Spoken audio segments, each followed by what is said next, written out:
मुजाहिद वली आपको खुशामदीद कहता है। मेरे साथ साबिक सदर जनरल परवेज़ मुशर्रफ हैं और मैं ये कह सकता हूँ कि पाकिस्तान में जो आर्मी सरबराहान रहे अपने दौर में या उसके बाद रिटायर्ड भी हुए, लेकिन जितनी ख़बरों में रहते हैं और जितने मैच्योर्ड जनरल और उससे ज़्यादा सियासतदान की हैसियत से सामने आए, उसमें तो मैं अपने जनरल साहब को सरे फहरिस्त रखता हूँ।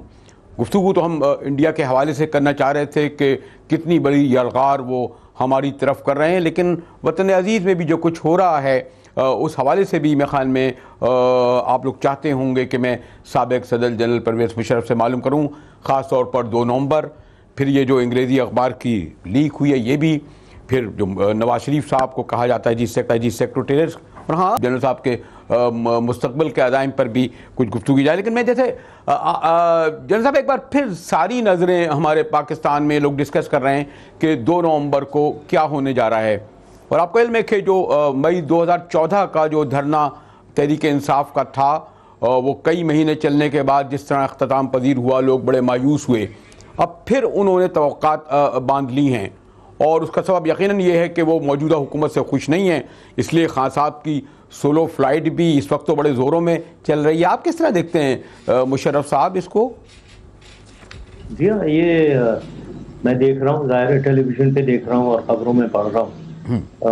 काफ़ी सीरियस मुझे सिचुएशन लग रही है और मुझे लग रहा है ये हुकूमत खास तौर पे बहुत ज़्यादा घबराई हुई है। जिस तरीके के इक़दाम ये उठा रहे हैं, लोग पूरे मुल्क को, तकरीबन पंजाब को पूरा बंद कर रहे हैं, फ्रंटियर से आने वाले रास्तों को बंद कर रहे हैं, और पूरी मतलब बिल्कुल ही ये तो बिल्कुल बहुत ही ज्यादा सीरियस, जबकि इस्लामाबाद हाई कोर्ट ने एक जजमेंट पास की हुई है कि ये रास्ते ब्लॉक नहीं होंगे और इजाजत दी जाएगी लोगों को जाने वाने की। तो ये सारी उसकी वायलेशन हो रही है, सरेआम वायलेशन हो रही है। तो बहुत ही घबराहट का शिकार है हुकूमत। और मैं समझता हूँ दूसरा, ये जो कुछ भी हो रहा है एक सबूत मुझे नजर आ रहा है कि लोग तब्दीली मांग रहे हैं, तब्दीली चाहते हैं, क्योंकि वो प्रेजेंट गवर्नमेंट से प्रेजेंट लीडरशिप से तंग आ गए हैं। उनकी क्वालिटीज, ये जो जितना भी हुआ है पैनामा लीक्स वगैरह, उससे वो बिल्कुल मेलाइन हो गए हैं और उनकी क्रेडिबिलिटी खत्म हो गई है, उनकी वैलिडिटी खत्म हो गई है टू गवर्न।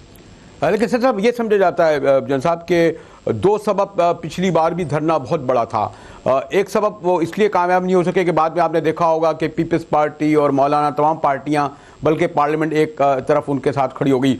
और फिर एक मशहूर मानों में, मारूफ मानों में जो एक उस वक्त एक टर्म आई एम्पायर की, कि जी उसकी उंगली नहीं खड़ी हुई, इसलिए वरना वो धरना भी बहुत बड़ा था। तो एक बार फिर अभी तक ये लगता है कि पीपल्स पार्टी और दीगर पार्टियां अभी तक मियां नवाज शरीफ ही के साथ हैं। दूसरे, मैंने जब इमरान खान से मालूम किया एम्पायर, तो उन्होंने बड़ी सादगी से कहा मैं अल्लाह को कहता हूं उसकी पकड़ में।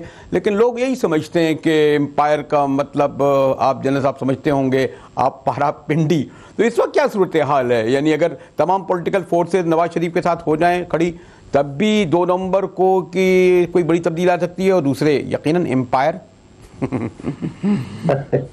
बात ये है मुजाहिद, मैंने जो वो पिछला धरना जो हुआ था उससे किसी ने पूछा था, इम्पोर्टेंट शख्सियत ने, उसके बारे में क्या समझता हूँ। मैंने कहा कि आप वो हॉकी में होता है ना, डी में खेलते रहे, गोल नहीं किया, तो गोल करने का तरीका पता होना चाहिए। जब गोल की बात होती है, जब आप डी में आ जाते हैं, क्या आइंग पॉइंट है? सिर्फ खड़े होकर कंटेनर से तकरीरें करने से अगर आप कहते हैं जो आपका मकसद है कि तब्दीली आए या हुकूमत चली जाए, क्या वो हासिल होता है या नहीं होता है? और अगर आप सीरियस हैं कि वो हासिल होना चाहिए, तब्दीली आनी चाहिए, तो आपको डी के अंदर आने के बाद टिपिंग पॉइंट के बारे में सोचना चाहिए। क्या है वो टिपिंग पॉइंट जिससे तब्दीली क्या है? चले आप बताइए, अगर वो क्या है, नहीं क्या है वो प्रेरणा, क्या है? इनकम्प्लीट प्लान है आपका। नहीं, मैं नहीं बताना चाहता, जाहिर है ये है बड़ी सीरियस मामले हैं ये, लेकिन जाहिर है मैं अगर किसी चीज को प्लान करूंगा, मिलिट्री में कहते हैं plan it up to the end, बीच में मत छोड़ो। सबसे पहले एम लिखा जाता है, एम ये इनका है कि तब्दीली आनी चाहिए, गवर्नमेंट जाना चाहिए, नवाज शरीफ को जाना चाहिए। ये अगर आपने एम लिख दिया, इसको बड़े बड़े ब्लॉक कैपिटल में लिखें और हमेशा दिमाग में, आंखों के सामने रहना चाहिए। अब जो भी आपका एक्शन है उस एम को अचीव करना चाहिए। अगर अचीव नहीं हो रहा है तो आप अधूरा छोड़ रहे हैं मामले को, तो वो सक्सेसफुल प्लान नहीं है, अच्छा प्लान नहीं है। तो अब मुझे नहीं मालूम है ये क्या इनका प्लान है बहुत, लेकिन यही मैंने एडवाइस कर सकता हूँ कि टीम में आने के बाद जरा गोल के बारे में भी सोचें। तो ऐसी का चले, हमें स्क्रीन पे ना बताएं, लाइव ना बताएं, आप अगर खुद जरा खान साहब को कोई वो लीक तो हो ही जाएगी, कुछ मैसेज भेज दें कि भाई डी में आने के बाद आप किस तरह खेलो। अव्वल तो पता नहीं डी तक आए हैं नहीं आए, अभी तक डी में आए या नहीं आए, नहीं आने की प्लान कर रहे हैं, आने दिए जाएंगे या नहीं आने दिए जाएंगे, ये चीजें मतलब अब इसी के बारे में अब प्लान तो किया हुआ है ना 2 नवंबर को। वो हुकूमत के फोर्सेस, पुलिस फोर्सेस वो सारी डिप्लॉय हो गई हैं। अब आप खुद सोचें, आपका प्लान, आपने तो अपना एम सेट किया हुआ है कि इनको जाना है और मैं इनको छोड़ूंगा नहीं। अब छोड़ना नहीं है तो अब आप खुद सोचिए कि अब वो तो रोक रहे हैं तो आपने आगे क्या करना है। प्लान यही है ना, इसी को तो प्लान कहते हैं। नहीं, लेकिन मैंने अभी के बारे में प्रेरणा साहब, मैंने अभी जब लास्ट वीक मेरी मुलाकात हुई थी, अभी 4 दिन पहले ही उनसे, और मैंने उनसे ये कहा था कि शायद हो सकता है आप जिस तरह पिछला चाह रहे हैं उस तरह ना हो, हुकूमत ने सीखा है और हो सकता है आपको बाहर न निकलने जाए, गिरफ्तार कर लिया जाए, और जो लोग हैं वो तो आपके फॉलोवर हैं, आपको सुनने देखने आते हैं, क्या वो इस बात के लिए तैयार हैं? वो जो आपने, मैंने उनसे कहा कि आप मुझे प्लान बी नहीं बताएंगे, लेकिन अगर आप सिर्फ बनी गालत तक महदूद कर दिए गए फिर क्या करेंगे? यकीनन उन्होंने बताया तो नहीं कि लोग आ जाएंगे। लेकिन एक और चीज़ ही जो मैंने उनसे ही मालूम की और आपको भी मैं मालूम करना चाहता हूँ प्रेरण साहब, क्योंकि माशाल्लाह कम से कम 2 दहाई के करीब तो देख रहे हैं कि पाकिस्तान में ये कहा जाता है कि कोई पॉलिटिकल इलेक्टेड गवर्नमेंट के खिलाफ कोई तहरीक पॉलिटिकल चले तो इस्टेब्लिशमेंट, मारूफ मानों में इस्टेब्लिशमेंट भी वो समझते हैं यहाँ की सिविल मिलिट्री की, उसका क्या रोल है? और ऐसा लगता है कि मियाँ नवाज शरीफ के साथ शायद अब तक वो जो इस्टेब्लिशमेंट जिसे हम कहते हैं वो खड़ी है, इसलिए सियासी तहरीकें चलती हैं तो हमारे आमतौर पर बूट वाले आ जाते हैं, फौज वाले आ जाते हैं। तब्दीली के जरिए, सड़कों के जरिए हमने तब्दीली देखी नहीं जनरल साहब। हाँ, ये देखें, पहली चीज तो पता होना चाहिए कि अवाम की ताकत सबसे बड़ी ताकत है। ठीक, एक जो रेला चले अवाम का तो उसको कोई नहीं रोक सकता। जहाँ तक फौज का ताल्लुक है, फौज अगर आगे आती भी है तो मुझे फौज के बारे में मुझे पूरा यकीन है कि वो फायर कभी नहीं, गोली कभी नहीं चलाएगी सिविलियंस के ऊपर। या हमें 1977 का वाकया याद करना चाहिए, जबकि ब्रिगेडियर मेरे ही दोस्त नियाज साहब, उनकी ब्रिगेड फ्रंट लाइन पे थी, उन्होंने रिफ्यूज किया कि मैं गोली नहीं चलाऊंगा। उन्हें ऑर्डर ऊपर से आया था कि गोली चलाई जाए, लेकिन नहीं चलाई। अब यहाँ भी तो इसलिए इस स्टेज को जिसमें फौज बिल्कुल आगे आ जाए पब्लिक के, ये कभी इस स्टेज को आने ही नहीं देना चाहिए, क्योंकि वो अगर आई और फिर सिविलियंस आए उन पे गोली वो नहीं चलाएगी, वो ज्यादा सीरियस मामला हो जाएगा। तो फौज को कभी आना ही नहीं चाहिए। तो मुझे उम्मीद है कि फौज सामने नहीं आएगी, और ये पुलिस का काम है, वो जो कर रही है, और वो अनफॉर्चुनेटली बहुत ही खराब कर रहे हैं जो भी अब तक। लेकिन प्रेरण साहब, अगर देखें, अगर मैं आपको याद दिलाऊं कि आप उस वक्त आप फौज के जनरल भी थे, एक पावरफुल सदर भी थे, लेकिन आपने ये देखा कि जो भी, खैर अब तो खुद उनकी चौधरी की जो तहरीक थी और उनकी वकला की तहरीक, तब तो बहुत सारी चीज़ें सामने आ गई हैं कि उसके पीछे क्या अवामिल थे, क्या क्या उस तरह किया गया। लेकिन आपने उस वक्त अपने को आए, और मैंने अभी याद आ रही है तकरीर, अपने को विड्रॉ कर लिया, वरना आप भी उस वक्त ला सकते थे उसको, फोर्सेस को आपने नहीं लाए। लेकिन हमारे पास 2 ही मिसालें हैं ना कि आप जिसकी जिक्र कर रहे थे कि PNA वाली तहरीक के फौज ने फिर नहीं चलाई और ज़ियाउल हक आ गए, आपने छोड़ा तो आपने हमारे जरदारी साहब आ गए। तो अब जो ये 2 ही हमारे पास तरीक़ेकार होते हैं निकालने के। मियाँ साहब जो है वो तो बहुत ज़िद्दी आदमी हैं और कि छोड़ने के लिए तैयार नहीं है, भले 10 लाख लोग सड़कों पे आ जाएं। और कहा यह जाता है क्योंकि वो जो इस्टेब्लिशमेंट है, यानी पिंडिया पारा वाले हैं या ब्यूरोक्रेसी है, और बाद वो लोग भी, जो वो सियासी पार्टियां जो इनके साथ शरीक कार हैं, सहूलतकार हैं, जिनको इमरान खान कहते हैं, वो भी उनके साथ हैं। तो इसमें अगर अवाम 5 लाख 10 लाख लोग आ भी जाएं सदर साहब, फिर भी लगता ही है कि इतना आसान चीज़ हल नज़र नहीं आ रहा आगे। प्रेरण साहब, ये मुजाहिद आपने मिसाल दी है मेरी 2007 की। देखिए, मैंने तो फौज को दायरे नहीं बुलाया। इशू एक जो की इशू है वो अपनी पॉपुलैरिटी, पब्लिक की डिमांड है। ठीक, मतलब 2007 में मेरी पॉपुलैरिटी, मुझे मानना पड़ेगा, पीक पे थी शुरू में मार्च तक, लेकिन एकदम ड्रॉप हुई, नीचे गई। जब पॉपुलैरिटी नीचे जा रही है और मैं देखता हूं पब्लिक की डिमांड, मैंने देखा पब्लिक की डिमांड 2008 तक, वो रिजल्ट ऑफ इलेक्शन भी क्लियर है, मेरी पॉपुलैरिटी नीचे हो गई। अब मुझे क्यों मैं मुसल्लत रखूं अपने आप को कौम के ऊपर? अगर कौम कह रही है कि नहीं जी आप चले जाएं, जो उन्होंने नहीं कहा उससे पहले मैं चला गया, वरना मेरे साथ भी यही शायद होता। वो सर निकल रहे हैं सड़कों पे, जो जाए किधर बैठे हुए हैं प्रेसिडेंट हाउस में, उससे पहले मैं निकल गया। ऑनरेबल तरीका तो ये है कि ऑनरेबल चलिए आप मुझे ये बता रहे हैं कि उस वक्त आप ये समझते हैं, अब आप रियलाइज करते हैं कि लोगों को ये ख्याल हुआ कि जिस तरह आपको हटाया गया या निकाला गया या आपने खुद छोड़ दिया, अब आप क्या रियलाइज करते हैं? यानी ये ठीक है आप तसादुम नहीं चाहते थे अब वो क्या क्या क्रिएट की हुई तहरीक थी? तसादुम नहीं चाहता था, मैं क्लियर था कि फौज को तो मैं कभी नहीं लाऊंगा पब्लिक के सामने, और ना कभी लाना चाहिए, तो वो तो मैंने कभी नहीं करना था। मुझे 1977 का वाकया अच्छी तरह याद था, मुझे, मैं उसी जमाने में था, मैं भी आर्मी में था, तो वो तो कभी करना ही नहीं चाहिए। फौज को पब्लिक के सामने कन्फ्रंट कभी ना करें, फौज को इतनी मुश्किल सिचुएशन में ना डालें, फौज कभी गोली नहीं चलाएगी, कभी नहीं करेगी, और ना फौज को आना चाहिए, क्योंकि इस सिचुएशन में टेम्पर्स हाई होते हैं, कोई पत्थर फेंक रहा है, कोई कुछ कर रहा है, तो फौज जब एक्शन करती है तो बहुत सीरियस एक्शन करती है। फौज बिलीव नहीं करती है कि जनाब किसी को कोई पत्थर फेंक रहा है तो हम भी इधर से उठाकर पुलिस की तरफ पत्थर फेंकना शुरू करें।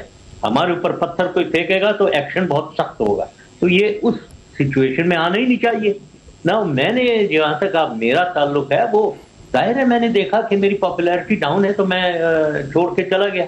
अभी ये सिचुएशन इनकी तो पॉपुलैरिटी इतनी डाउन है कि हर रोज मुझे लोग SMS लाकर दे देते हैं, मुझे ईमेल दिखा देते हैं, मुझे व्हाट्सएप पे दिखाते हैं, क्या मजाक उड़ाया जा रहा है, क्या किस किस्म की गालियां पड़ रही हैं, बुरे अल्फाज इस्तेमाल हो रहे हैं। मतलब नहीं, लेकिन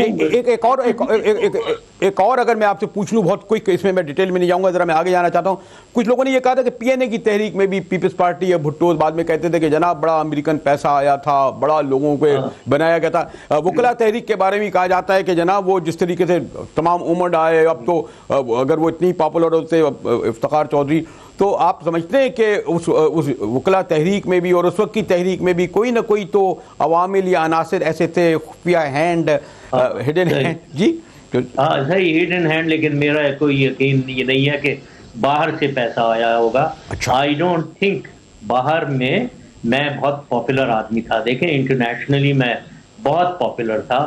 कोई मेरे ख्याल में अमेरिका या चीन या सऊदी अरब या UAE या तुर्की, ये जो हमारे दोस्त हैं, इनमें से कोई भी मेरे खिलाफ एक्शन ना करता, ये तो मैं मानने को तैयार नहीं हूं।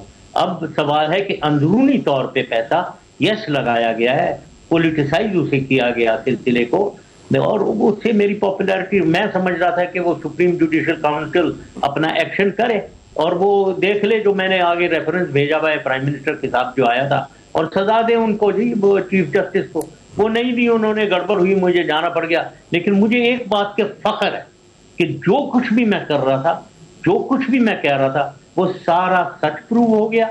और अब अवाम वही याद कर रही है उस जमाने को, 8-9 साल जिसमें पाकिस्तान उरूज पे था, पाकिस्तान की इज्जत थी, पाकिस्तान की बका थी, हम और अंदरूनी तौर पे हम प्रोग्रेस और डेवलपमेंट की तरफ जा रहे थे, अवाम खुशहाल थे, मुल्क तरक्की की राह पे थी, तो उसको अब याद करने। तो मुझे इस बात का फख्र है कि मेरे टाइम को अब याद कर रहे हैं लोग, और मैंने जो कुछ कहा था, मैंने कोई चीज गलत नहीं कही थी, चाहे वो लाल मस्जिद हो या चीफ जस्टिस ऑफ पाकिस्तान। एक में और मैं मोहतात तरीके से करूंगा क्योंकि इदारे का मामला है, लेकिन आप ये समझते हैं कि वो ठीक है कि आपकी मकबूलियत भी कम हो गई थी, सड़कों पर भी ला गया था, लेकिन देखो जो आपका बेस था, आपका हल्का था, बल्कि अगर मैं उसको आपका ट्राइब, कबीला कह लूँ ज़रा देहाती ज़बान में, वो भी आप समझते हैं कि जो असल हल्का था वो भी उसमें कुछ था ऐसा मामला? जी बाद में आया नहीं, कोई अच्छा नहीं, उसमें कोई यानी साहब वगैरह ये वाला या शौकत अजीज ये कोई वेल मतलब मैं समझ रहा था आप पॉलिटिकल लोगों की बात कर रहे हैं यहाँ। नहीं, देखें, जब आदमी अरूज पे होता है, इंचार्ज होता है, तो लोग ठीक ठाक चलते हैं। जब लोग आदमी चला जाता है, ये हमारी असल में बहुत ही एक कैरेक्टर फ्लॉ, मैं कहूँगा इसको कैरेक्टर फ्लॉ, कि हम लोटा गर्दी में बिलीव करते हैं, उठकर चल भाई दूसरी तरफ चले जाते हैं सब उठकर। उसको अब मैं तो समझता हूँ बुरा नहीं मानना चाहिए। अच्छा। जब आप दोबारा पॉपुलर होंगे भागो ही वापस आ जाएंगे। ये निज़ाम है, कुछ अनफॉर्चुनेट निज़ाम है यहाँ का, क्योंकि उसकी वजह भी है कि हुकूमत इतनी ज्यादा विक्टिमाइजेशन करती है। वो जनाब FIR बना रहे हैं उनके खिलाफ खामखा में, उनके पटवारी के थ्रू उनकी जमीनों पे कब्जा हो रहा है, उनके प्रॉपर्टी पे कब्जा हो रहा है। तो ये चीजें होती हैं, तो वो हुकूमत के साथ देने के लिए वो लोटा गर्दी उधर। लेकिन कुछ ख्याल तो आपको होगा ना प्रेसिडेंट साहब कि आप लोगों ने जिन लोगों को बड़े बड़े ओहदे दिए, बड़े बड़े रखे, वो बड़े आखिर तक रहे, जब आप मुश्किल में आए तो फिर वो लोग जो इधर उधर हो गए, और फिर वो कुछ बातें बड़ी किताबें लिखी और कहा जी वो हमने समझाया था, हमने कहा था। शौकत अजीज साहब भी किताबें समझाया था। ये सब बातें होती हैं। आगे बैठे हुए मुंह बंद करके बैठे होते थे यार, मैं उनको बोलने देता था, सबको बोलने देता था, सब प्राइम मिनिस्टर, कोई ऐसी बात नहीं है, मैं बहुत ही डेमोक्रेटिक सिस्टम में चलाता था। लेकिन मुझे अफसोस है ये लोग जो एक तो लोटा बनते हैं, दूसरी तरफ जाते हैं। ज्यादा अफसोस कुछ लोगों पे होता है जो फिर जाकर उधर उतनी सख्ती से बोल रहे हैं मेरे खिलाफ और उसके फेवर में, जिसको पहले गालियां मेरे साथ बैठ के तो उनको गालियां दे रहे हो। ये कैरेक्टर है हमारा। तो अब क्या, मैं नाम नहीं लेना चाह रहा हूँ, लेकिन मैं ये कहूंगा मैंने सीखा है, मुझे बड़ा एडवांटेज है। मैंने अब सीख लिया कि कौन है ये लोग, कैसे लोग हैं, एक एक आदमी पहचाना गया है। प्रेसिडेंट साहब, मुझे वैसे तो ब्रेक की तरफ एक जाना पड़ रहा है, लेकिन मैं अगर ये मालूम करूं कि ये जो 2 नवंबर आ रही है, एक तो मैं यकीन मालूम करूंगा आप भी कह रहे हैं कि बहुत सूरत हाल बड़ी संजीदा है, और उससे भी ज़्यादा एक और भी है कि जो हमारे यहाँ आर्मी चीफ की रिटायरमेंट भी दुनिया भर में मामूल की बात होती है, उसकी रिटायरमेंट होना या उसकी तब्दील होना एक बहुत बड़ा फैक्टर समझा जाता है। मतलब अभी जो भी गुफ्तगू हो रही है इस वक्त सियासी मंजरनामे में, उसमें यह भी कहा जा रहा है कि जो मौजूदा चीफ हैं वो नवंबर में रिटायर्ड होने वाले हैं। मैं देख रहा था कि जो लिस्ट है जनवरी 17 में 3 रिटायर्ड हो जाएंगे, फिर अगस्त में 2 रिटायर्ड हो जाएंगे। तो इस पूरे इसमें, और वो जो मैंने कहा खान साहब कुछ तासुर भी देते हैं, एम्पायर ने इस बार तय कर लिया है, तो ये क्यों हम इसको कुछ लोग ये कहते हैं कि नहीं जनाब, इस वक्त जिस तरीके से हम हिंदुस्तान से नबर्द आजमा हैं उसमें तब्दीली नहीं होनी चाहिए, आर्मी चीफ की 2 साल देना चाहिए, दौरान जंग किसी को नहीं बिठाया जाता। तो आपका ये बहुत हल्का है, और अब सियासत में माफ़ कीजिएगा पहले इस तरह डिस्कस नहीं होता था, लेकिन अब ये डिस्कस होता है, लोग जिक्र कर रहे होते हैं, पूछ रहे होते हैं हमसे भी कि ये जो मतलब ये लोग जो भी कहते हैं कि जनाब ये प्राइम मिनिस्टर कौन होते हैं जो तय करते हैं कि 8वें नंबर का होगा। तो कई ऐसे सवाल हैं जो इससे रिलेटेड है। मैं कोशिश करूंगा कि मोहतात तरीके से इस पर गुफ्तगू करूं, लेकिन ये बहरहाल सवाल है। तो करेंगे साबिक सदर जनरल परवेज मुशर्रफ साहब से, मगर एक ब्रेक के बाद हमारे साथ रहिएगा। फैसला कुन घड़ी स्पेशल ट्रांसमिशन आप मुलायजा करें, अपने मेहमानों को तारुफ आपसे करा सकते हैं। मुजाहिद बरेलवी साहब हमारे साथ स्टूडियोज़ में मौजूद हैं इस्लामाबाद में, और यहाँ पर मुझे जॉइन किया लाहौर स्टूडियोज़ में MPA पाकिस्तान मुस्लिम लीग नवाज़ मलिक मोहम्मद अहमद साहब, उनको अपने प्रोग्राम में खुशामदीद कहते हैं। साथ साथ अज़ियाकार सईद कायद साहब भी मेरे साथ मौजूद हैं।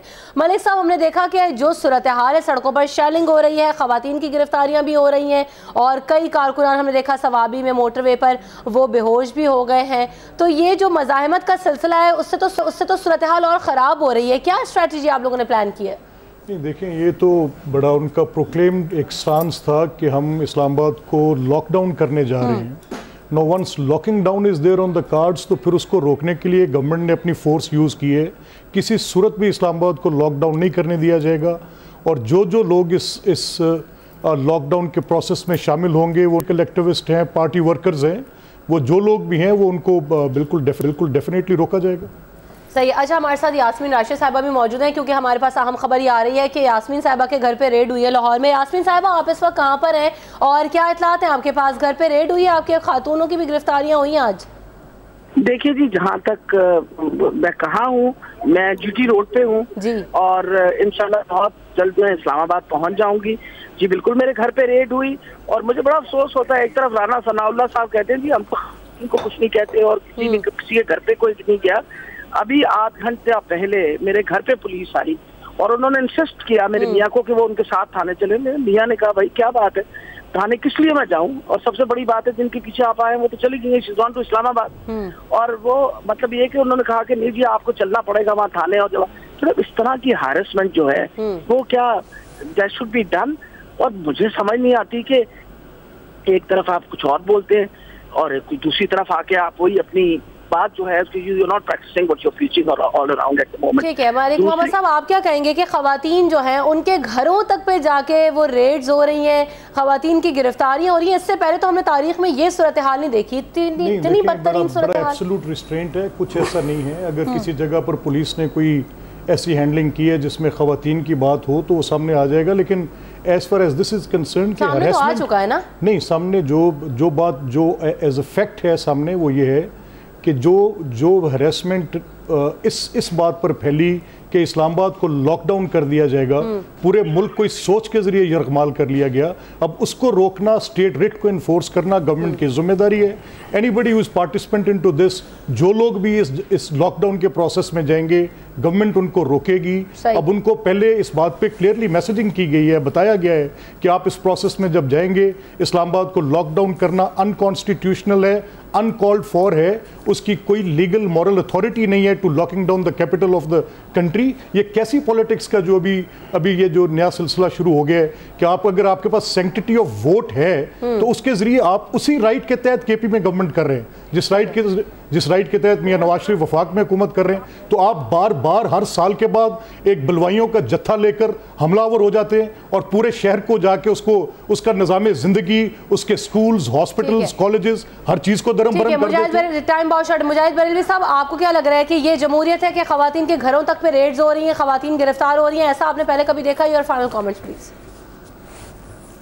नहीं, ये खैर पास में हुआ है, हमने तो खैर ज़िया-उल-हक के दौर में भी देखा है और तमाम दरबार में खैर वो सॉरी टू से हमारे यहाँ जो स्टेट है उसकी मशीनरियाँ ये करती आई हैं।